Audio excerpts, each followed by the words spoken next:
حابه اوضحها بس للناس لشغل اللجان. يا جدعان بطلوا والله هبل وعبط يا جدعان، ارحمونا يعني. سيراميكا مين اللي تفوت لنا الماتش؟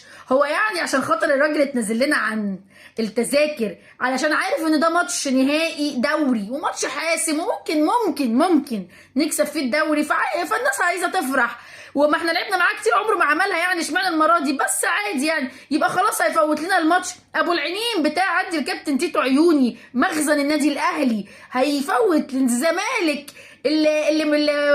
الماتش؟ يعني انت تفتكر كده؟ بطلوا يا جماعه، احنا عارفين ده شغل لجان، وبطلوا هبل وعبط. ما سيراميكا مين اللي ده؟ علي ماهر يا جدعان، علي ماهر اللي حاطط بند في عقده ان لو الاهلي طلبه هيسيب تدريب سيراميكا كليوباترا ويروح الاهلي، ودي حاجه مش ما تعبهوش، هو عادي، هو راجل اهلاوي يعني. ورئيسها ابو يد التيتو عيون، دي نقطة. وتاني نقطة، شغل اللجان واضح ومفقوسين قوي علشان تداروا على حوار امين عمر اللي جاي يحكم لكم ماتش سيراميكا، ماتش المصري ملاك النادي الاهلي، اللي كلنا عارفين ان لو امين عمر اثر عماد النحاس مش هيأثر.